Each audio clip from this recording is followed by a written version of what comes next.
Just to give a brief about the objective of today's session. As everybody have seen that how markets are volatile, and during this time, how as an investor should look at, especially on the NRI side, because for them there always be a concern that what would be the ideal way of investment, as they have a limitation due to taxation, compliance, and from the exchange rate perspective. So we will try to first take you all through what are the things which as an NRI we should consider, and secondly, what are the different options what we should look at as an investment perspective, and what is the overall or long-term outlook on the markets. So we will try to keep overall session more crisp so that you can have a more interactive session. And secondly, we will keep it questions in last, or otherwise you can send in the chat box in case if you have any question. So we can take it the same during our interaction. So let's start overall thing that, okay, why from an NRI perspective, they should look at India as one of the investment options, and what are the best investment option for in India.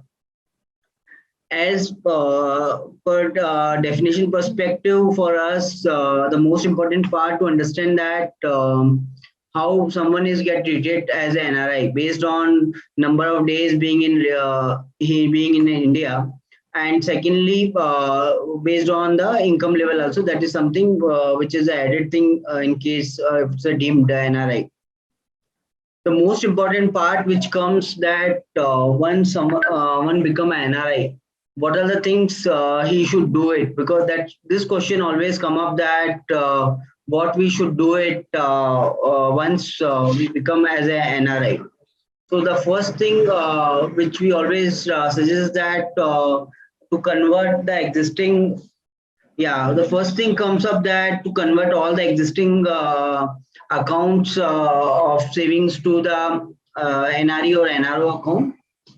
As there is a penalty clause also involved, so we should look at to do this thing. Secondly, open one NRO account for the managing money which are originated from India, and that is something which can be used even to convert the existing savings account also to NRO.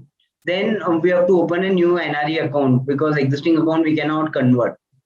Then the next part comes that review of all the existing investments and doing the KYC level changes in those investments, be it for mutual fund, insurance, KYC, and be it PPF. And in case if we have existing PF, we have to look at what should be the way we look at to exit on the same, in case we don't have a plan to come back to the India. The next part comes that open portfolio investment scheme account for making a fresh investment from NRE account perspective.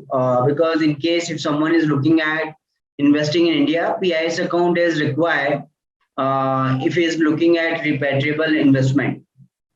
The next part come in terms of looking at on the insurance side also, because most of the health insurance policies doesn't accept the global coverage. So we have to look at to take policies in the respective jurisdiction. And secondly, the existing life policies we can continue, but there we have to get it update the status so that tomorrow we don't have any issue.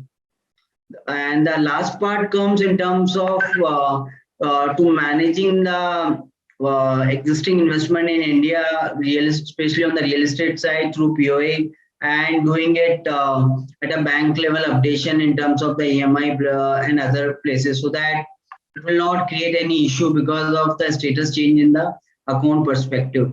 And the most important part comes especially for someone who is in US and Canada, because for them there are a lot of other restriction because of the regulation of FATCA regulation and FBAR regulation, which comes into the picture. Because for US and Canada, not all the fund houses accept the money. So Predominantly, I think the main part is that to follow the overall tax compliance and taking care and reviewing the investment, that is the most important part. I think today the most predominant thing which everybody have a concern that okay, what is going to happen because the way US Fed have started increasing the interest rate. So I've just given thing that how interest rate scenario being at a different time frame when different Fed governor were there. So you look at that we have gone through a phase after 2008 where we have seen a drastic interest rate cut, and now it's becoming other way around where people have started seeing that interest rates are picking up. So that is something for which we have to prepare because this time it's a different because as of now we have seen the lower interest scenario. Now scenario is changing, so the plan also needs to be accordingly. What we can have a learning from the past rate hike. So one thing, at least what we can understand from the markets are that markets always take action before actual thing happen. So what we have seen, if you look at last 3 months, especially that last 3 to 6 months, that markets have corrected and started factoring in the Fed rate hike. So the major part of the impact in terms of the rate hike have already been factored in. And what we can see based on the past rate hike is that market will start behaving it based on their earning growth. And we will see that if you look at earlier when rate hike happened, actually equity market did well. So another thing what we should learn that from this that we should not try to exit from our equity allocation. We try to follow the or asset allocation thing so that we don't end up losing. And the next most important part which comes up that why we should look at as an NRI investing in the India, because there are a lot of fundamental change which has happened. So if you look at globally, we have two major economy superpower. One is US and second is China. So if you look at the US is predominantly consumption based economy where China is more on the manufacturing and which they are using towards the export. But if you look at India, have a both growth cylinder. So India is one of the largest consumer market. Plus, after they have implemented this production linked incentive scheme, if you have seen that India is becoming a major hub for manufacturing also.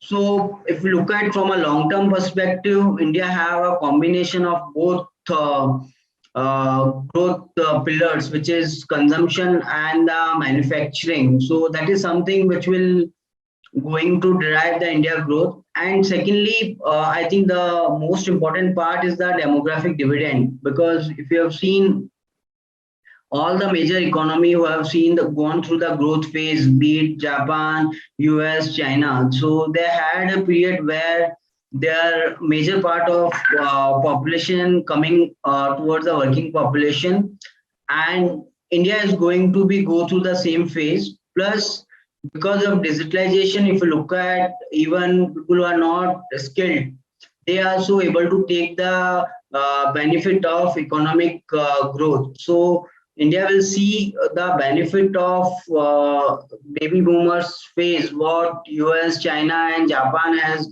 gone through. And if you look at based on the economic growth perspective, currently US is a on GDP perspective at the highest level.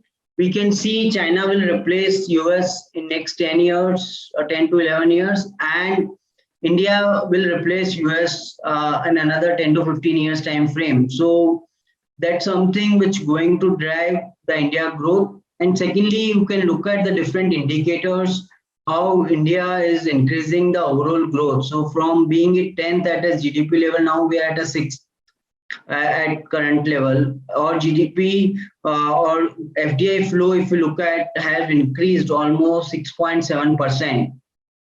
Then if you look at on the production side, we are globally have become a fourth largest player for auto, steel production, mobile phone production perspective. Number of unicorns, if you look at every month, we are having it on 3 to 4 unicorns are coming up in India, even during the bad time also. So then we look at on the global innovation index or ease of doing, both we have improved very significantly.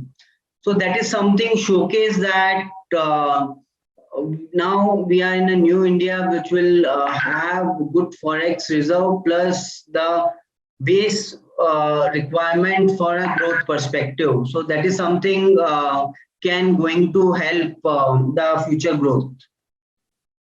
So what we can see that 5 trillion economy will be a dream or reality. That is something which will be a changing factor. We can see becoming a more reality because the way our manufacturing is getting built up as a whole ecosystem with the demographic dividend and the startup culture what we have seen. So if you look at, we already are a leader in IT and pharma in terms of services side. Now manufacturing also is going to be become a major part from a growth. So both the part of the economic growth indicator is going to lead the future growth. So this decade will going to be for the India from a growth perspective. That is something which will lead. And what is going to drive the India growth? So if you look at the corporate profit to a GDP, which was, if you look at in a multi-year low, we are expecting that it will get doubled from here in next 5-year perspective. That is going to drive because there are a lot of consumption which is going to happen in the capacity addition, because from so many years corporates have not done much of capacity addition. Now we are seeing there's an incremental demand which is helping them to start reviving the overall consumption.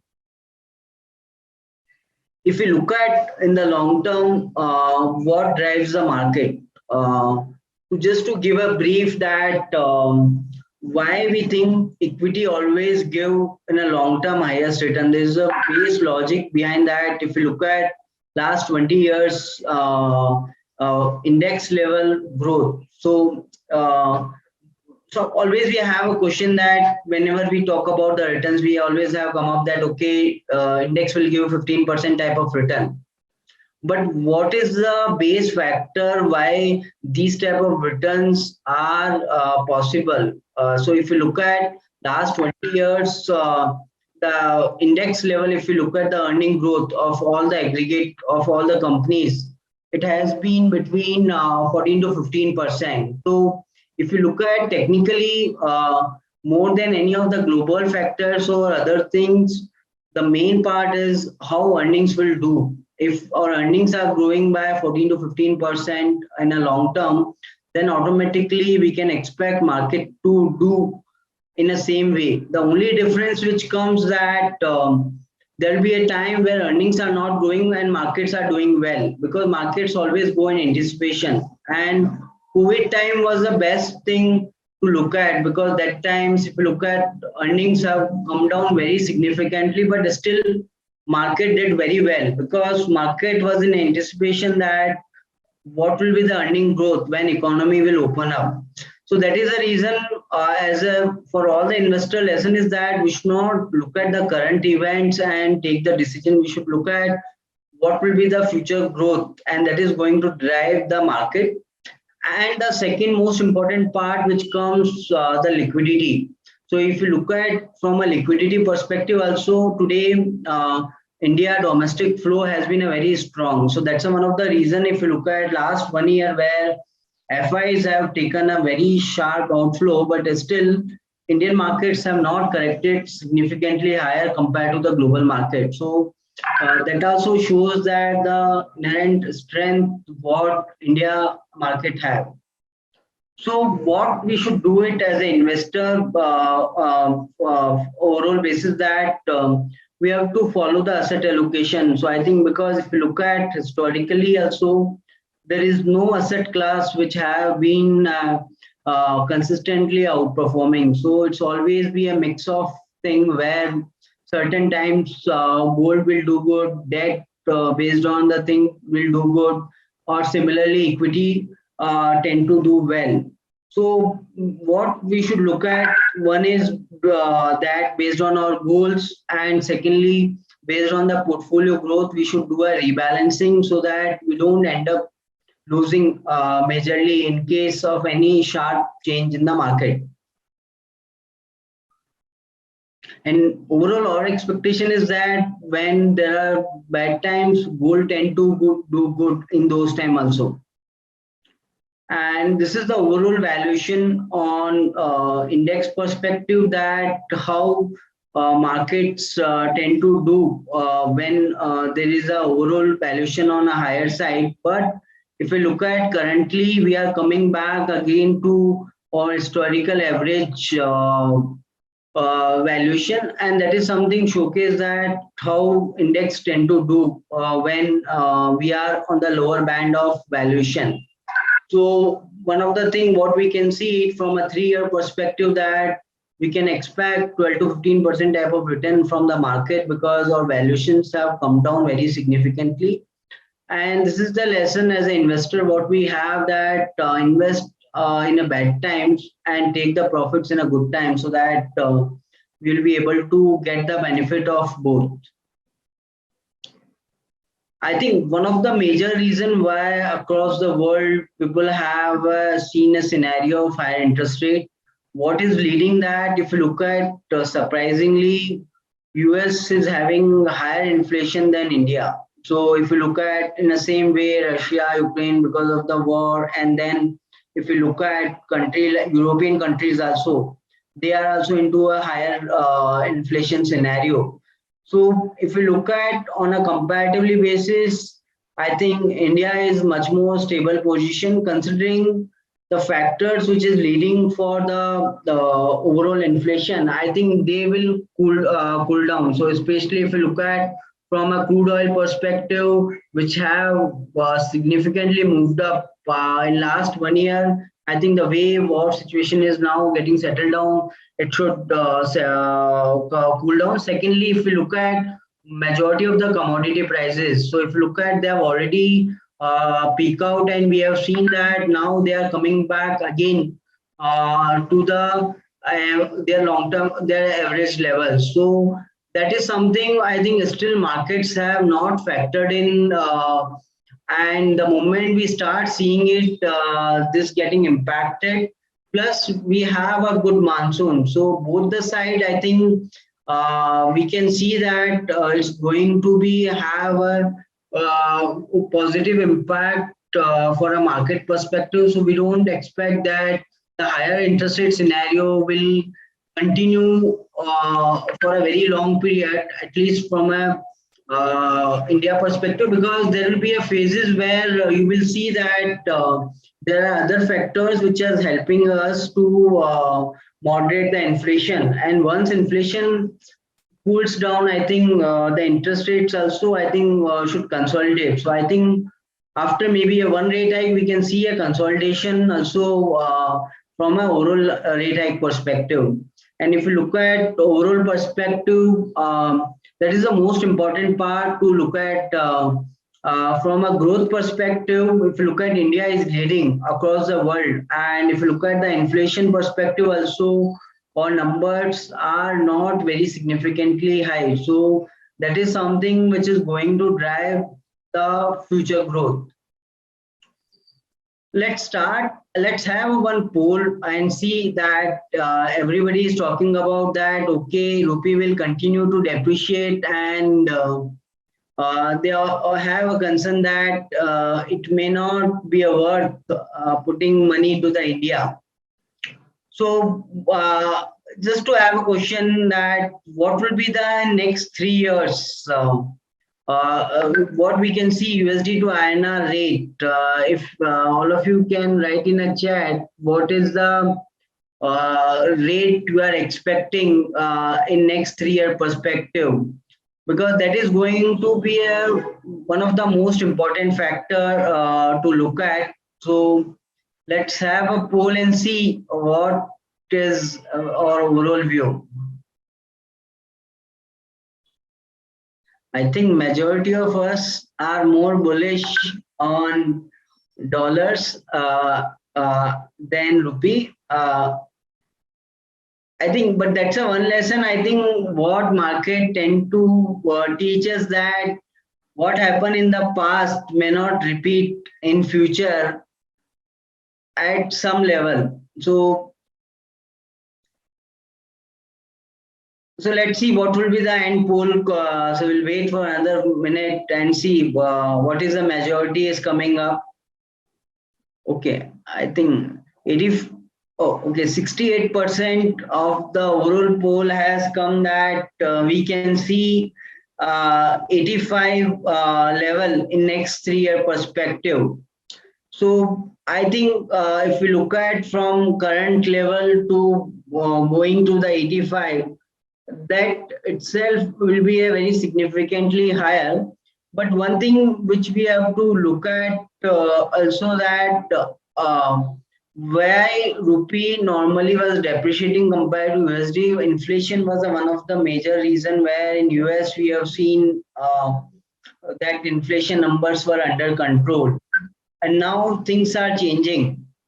And secondly, dollar being a super currency and overall perspective. So overall, our view is that the current appreciation, what we have seen in the dollar terms, which may consolidate and then take a future call. So I think it may, yes, 85 looks possible number, but possibly what we can see that we may be in a range between 72 to 80 5, or that would be the range. I think we will see that there will be in between correction also coming up, because at this point of time, what overall our view is that we are at a peak, so we should see a correction coming back, and post that it should take a call, because that's a myth sometime that rupee will always depreciate, because there was a time where we have seen rupee appreciation also. So if you look at between October to July, we have seen a sharp appreciation also in the rupee term. So as a part of investment process, one thing we should look at that we should not make one-sided view. So we can see the other way around also things happening up, and that also is going to added value, especially in a time where rupee was already depreciated very significantly compared to USD. Because if you look at technically also, this is already in a overbought zone. So overall, our view is that we can see a correction, and that will add value in terms of the market performance perspective also. And this is the overall our view on the Indian market perspective. We see that if you look at the long-term equity market performance from 2008 to last 20 years, we have seen multiple corrections. But if you look at, we have not been a period which is going to be completely a downtrend for a very long period. So one thing, another lesson as an investor, what we can learn that whenever there's a correction is happening, it is going to be for a shorter period and the larger correction. But if you look at the recovery will be much more stronger and for a longer period. So which mean essentially is that sometimes it's a matter of time. So if you look at what has happened during COVID, we have seen in 1 month market corrected 30% plus. But when recovery happened, you look at it was so fast that people were even able to exit at a right time during COVID. They were not able to re-enter. So that's another thing which we have to understand, that why stay investor make more money than people who try to time the market, because when the recovery happened, it happened very sharp. So overall, our view is that buy at the dips and stay invested who have already invested, but we should not see, I think, maximum 10 to 15% correction, maybe around 13,000 around in a worst case scenario. what we can see in terms of the market perspective. But ideally, what we can see based on the long-term level, except 2008, where we have reached to the level 2. So that is like, for example, comes like 11,200. What we have reached in 20 years only two times. In 2008 times when there was a global economic crisis and during COVID time. So I think so we have, it makes sense when we have a broader picture of the market, how it tend to do, and we make overall our investment allocation also accordingly. But those are the times where I think what people say that okay, you borrow and invest. That also could be a scenario where if we see those type of levels, which looks like at this point of time may not be possible, but overall, any of these correction, the recovery has been a very stronger and much more faster and bigger one. So that is the most important message what we should look at as a whole. And we can see that how in a different point of time how market have corrected and how we have seen the recovery. So for example 2008, what I've showed, where we have seen index from 20,878 corrected to 8,000, but when recovery happened it was almost 1.5 times. We have gone back level higher than where we have from where we have started correcting. Same way in 2015 and 2020 during COVID time. So this time also we have seen around 20% type of correction. So I think overall our view is that at least from a next 3 years perspective, 40 to 50% upside, what we can see on an absolute level, and 15% type as a whole.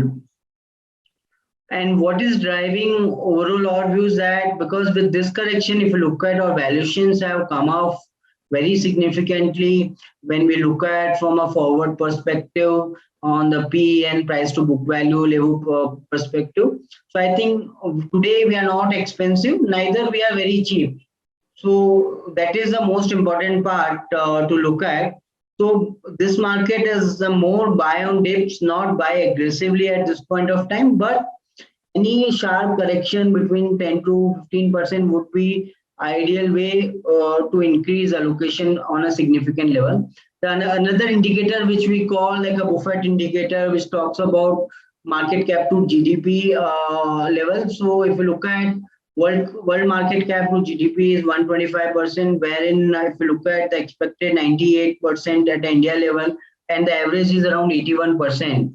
So I think we are going to be where the average market cap to GDP level, except 2020 where we have gone very significantly lower, and 2009 during economic crisis. So otherwise we being it on the average around. So that is what overall our view is that we should be not see any sharp correction because we are towards the long-term average. The most important part, if you look at in this calendar year, how India has performed in the USD terms. So if you look at Brazil being a commodity-driven economy, did very well in this calendar year. Apart from Brazil, if you look at UK and India, so UK may not maybe because of they are more developing, but if you look at the growth perspective, India is the one who will lead the growth, and the downside correction perspective also we have corrected very low. So that signifies that how India is going to do. And if you look at overall emerging market perspective compared to other economy in different time frame perspective, India is leaded compared to China, Brazil, Africa, all other emerging market. The reason is because being a democratic country with the growth which is more sustainable and which is not driven by the external factors. So like for example in China, what we have seen because of government spending in the infra which helped for the economic growth. But if you look at in Indian growth, it is more where our businesses have done good and they have built our expertise for a next level of a growth, so which is more sustainable for a long-term perspective. And if you look at the different economy perspective in the emerging market perspective, India composite index is leading on a different indicators, be it the PMI, GDP growth, export growth, inflation number, import cover, exchange rate movement, and the stock market cap. So that also another thing which shows that why we should keep a faith in India. And the next part from asset allocation perspective, overall overview is that time is there for a gold, because whenever we have seen any sort of a large financial crisis or a recession type of a thing, always gold being a safe haven used to do well. So we can see 15 to 20% type of return, at least next 1 or 2 year perspective on a CAGR level from a gold, because currently in those times I think gold can do well. What are the reasons why as an investor they should look at India? One is from a retirement perspective, because as people have a planning for retirement in India, so it makes a lot of sense to have already planned. So one of the thing like for NRIs, even pension plans also work very well, because post retirement they can have a tax-free regular income also, apart from equity allocation. The second thing of to getting a good returns, because as the economy this decade is going to be for India, and in those scenario we will see markets also will do good from a long-term perspective. Secondly, how we help at a family level fund requirement and things that also can be managed with this. But the most important part, I think, following the asset allocation. So we are not suggesting that all part of the allocation should be in India, because we have a exchange rate risk also. So what we suggest that we should follow certain rules in terms of investing perspective. One is the goal based investing, that what is the goal accordingly you should look at. If we're planning to retire in India, then okay, we can look at the long-term investments in India. If we are looking at kids education perspective abroad, then we have to have certain allocation into a global market, so that we get the added advantage of currency plus the market growth. The second part comes the exchange rate. So I think historically rupee has been depreciating between 3 to 4% on an average. If I look at in the USD term, and last 1 year has been on the higher side, where we have seen almost like a 7%. So in those times, it makes sense to relook at. Even many people we have seen on the NRI side doing a lot of NRE deposits, because thinking that okay, we are getting 5.5 to 6% tax free. But if I look at post exchange rate perspective, that may not be a ideal allocation for a very large part of the allocation. Yes, partly from a liquidity perspective, yes, we can look at, but it should not be a higher allocation. So today we have a lot of option on a global side, be it arbitrage funds or long short funds, or a pure liquid plus fund, which gives some 3 to 4% returns. But that will be a better option than putting into NRE FDs, because considering you have a currency level appreciation benefit also if you do investment into the dollar terms. The next part is the liquidity and the hassle for investing with the exits, especially people who are doing an investment, being it NRI on the real estate side, because for them, more than return and taxation, I think the time, efforts, what is required to manage the real estate. So before doing any call on the real estate, they should be predominantly look at this part most importantly, because many of the times when we need the funds, we not be able to take an exit call. And secondly, for example, somebody need 20 lakh, but he have a property of 1 crore. He cannot sell 20 lakh of 1 crore of a property for 20 lakh. So the liquidity also make a lot of difference. So today we have other options. Investing into a, like for example, REITs could be the alternative way for someone who is looking at investing into the real estate. Or we can look at InvITs, which are infrastructure linked thing. So those are the other alternative options which would be the ideal than putting into a physical real estate.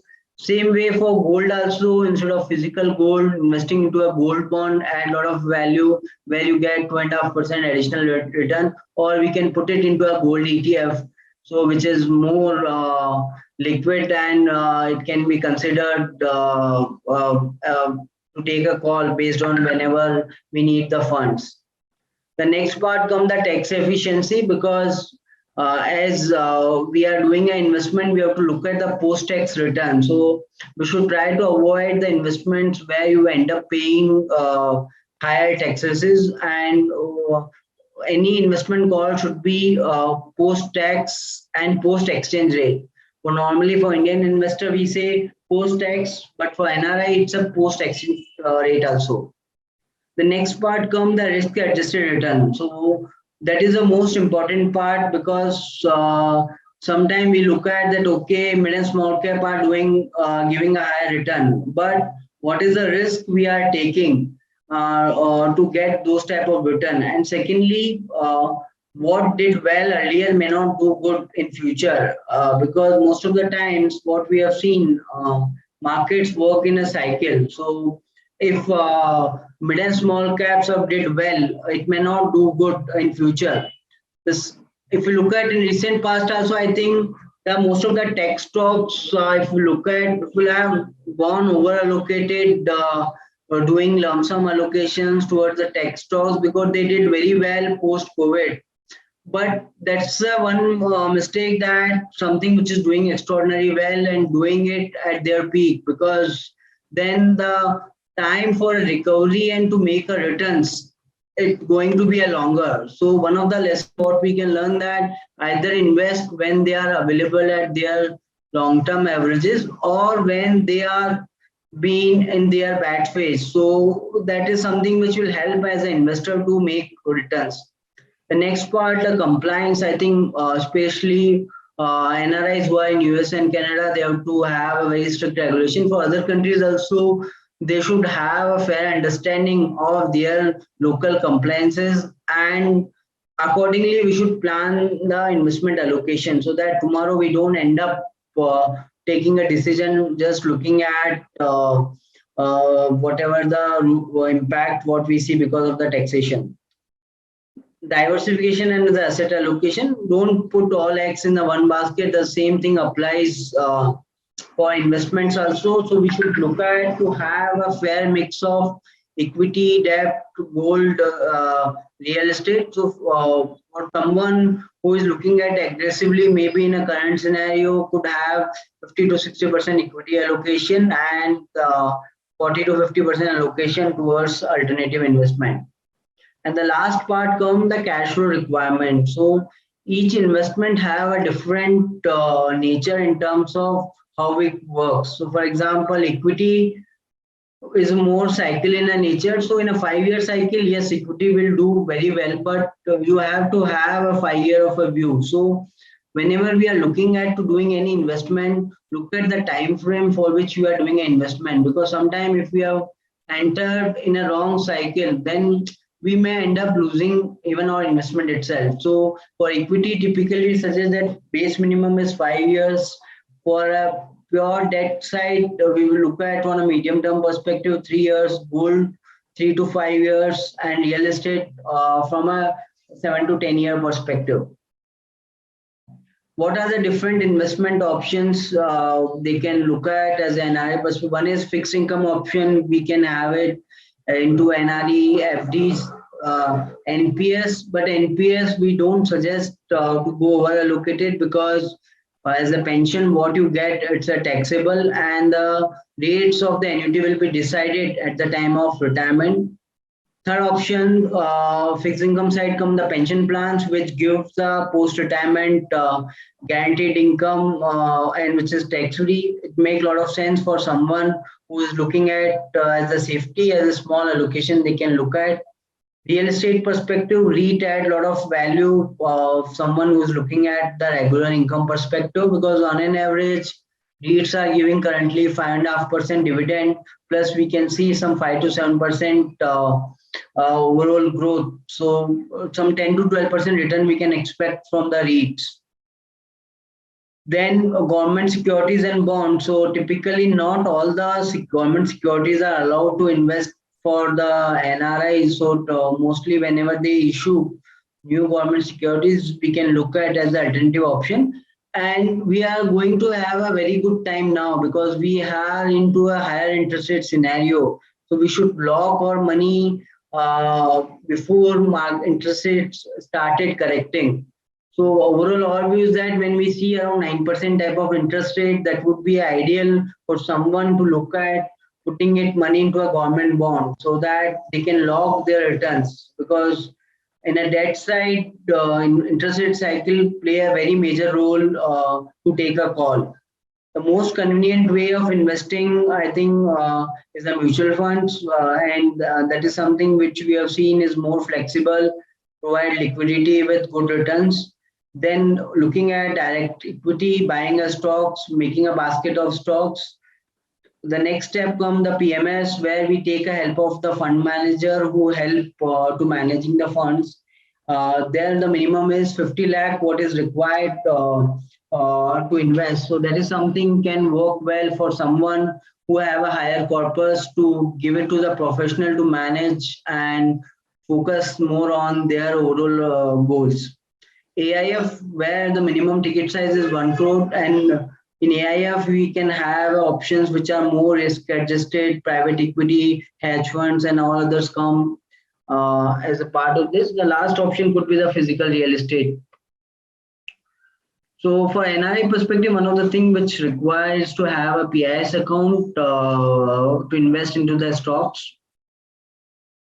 What are the restrictions and rule level difference? One is there is no taxation difference for NRIs. The only thing is that TDS tax will deduct at a source in terms of any gain for the NRIs. And from an equity perspective, NRIs are not allowed to invest for intraday, but they can do F&O and other, and they cannot do F&O. I put it wrongly. They cannot do F&O also. They can do F&O, but I think with the restriction, and NRI cannot invest in government schemes such as PPF, KPF, and other things. And other rules, depending upon the individual perspective, it will come. So I think that's all from my side to give a brief in terms of the different options and the overall market outlook perspective. I think people who have any questions, they can come back so that we can take it forward. Thank you, sir. Thank you, everyone. If you are having any questions or queries, please write down in Q&A section so we can read out and sir can answer the queries. Yeah, so I think one of the questions came that, okay, if someone is sitting on a good profits and now with the market correction, profits have come down. So what would be the ideal thing? He should have exited at when he was at a profit, or he should stay invested.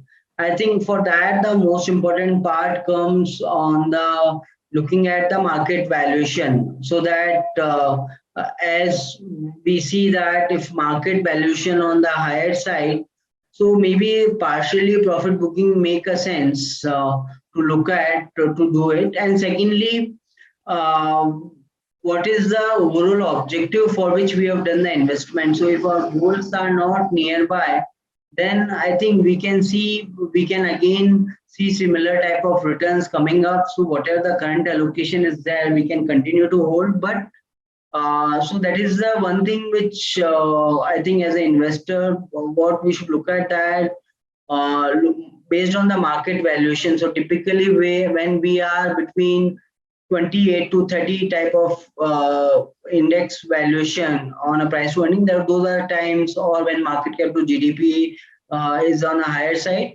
we can do a partial profit booking. We have seen a scenario where market B stay on a higher side, but ideally it adds a lot of value to book a profit and then take the benefit of the same. Or the another way is that we can look at dynamic funds, the funds which at a fund level take care the debt to equity allocation based on the different valuation methods. So that could be another way for someone who is not able to take a timely call in terms of entry and exit in the market perspective. Yeah, what is the best way to protect against the exchange rate risk if investment has to be repatriated? So I think one of the most important part which comes is that first we should try to look at doing an investment higher when, for example, rupee has depreciated on a higher side, so that the chances of losing will be comparatively low. Like for example, currently it is a good time for someone who is looking at putting it money in India, because from here the going upside may be limited for a short period. So we will be moving in a range. So that's the one thing we have to clear the myth that it doesn't have a always one way thing. Secondly, made a location in a way that uh, where we have a certain part of income which is in a global perspective. And secondly, start planning for a repatriation also in a way that before we require the funds, and do higher locations to the assets which is giving a higher return than the inflation, so that even after impact of the exchange rate on the returns, it will not be on a lower side. Yeah, the next question came that if a NRI has an Indian income of rent, NRO, bank interest, and dividend income more than 15 lakh, will his foreign income become taxable as per new rules of residence? So I think this rule will not have an impact for someone who is have a legitimate source of income and is not trying to do a tax avoidance, being in a shell. So people who have a proper tax structure, for them they may not have an impact. So the objective of this rule was more for someone who is not be showing himself as a part of any country as a taxation for a tax avoidance purpose. Yeah, is it now the good time to top up on equity as markets are going up slightly? So overall, our view is that yes, 1/4 of the allocation we can do it as a fresh level at this point of time, and then in a further correction we can add it further. But we should not end up doing allocation on a higher side, because currently we are into a higher interest rate scenario. So whenever we see any correction, those points we should do and increase the allocation. But yes, we can start doing the allocation. Yeah, can you please okay, so NPS for NRI or for a resident Indian, there is no difference in terms of the taxation perspective, but as a investment option, NPS have a certain drawbacks, because one thing is that you can post retirement you cannot withdraw the full amount, and secondly, the part of the money what you will get as a pension. So for example, you are getting a 40%, you are taking a 40% as a pension. So that 40% amount of the corpus rate of interest what you are going to get, it will be decided that time. So for example, after 10 years when somebody is getting retired, that time annuity rate is 4%. So he will get 4% yield only. The second thing, the whatever the returns they are going to get, it is a taxable. So that way, it is not a good investment option to do very high allocation, because the tax post tax returns are below inflation, and plus we don't have a liquidity in our control. Is dividend reinvestment stocks available most of us? No, currently in India we don't have a dividend reinvestment stocks available in India. I think maybe in future we can see those type of options coming up. Sir, we do have one question in Q&A section. If NRI want to take back the money to their home country, how the tax implications impact?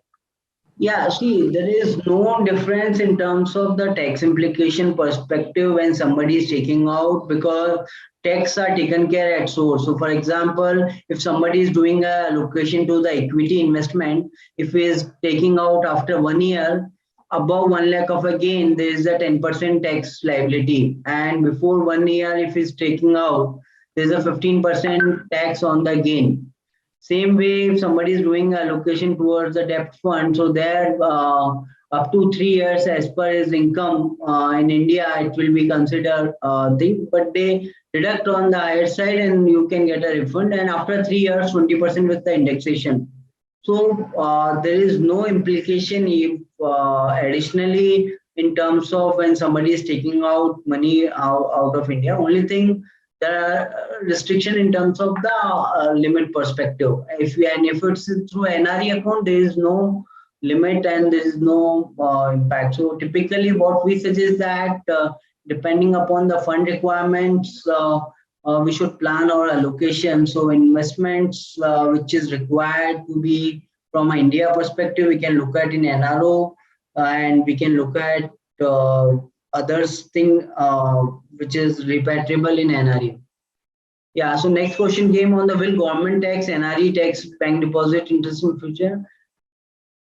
At this point of time, it doesn't looks like, because government need funds for their infrastructure projects and other things. So they may not look at, and considering they are also aware that because of the exchange rate impact, the real return for an investor, it's not same, because if you are saving on the tax side, but you are losing other side on the exchange rate perspective.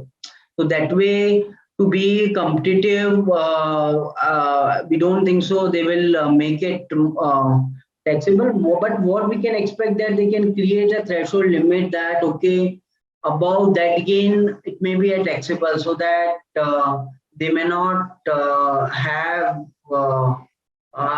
need to tax all. But as of now, doesn't look any possibilities.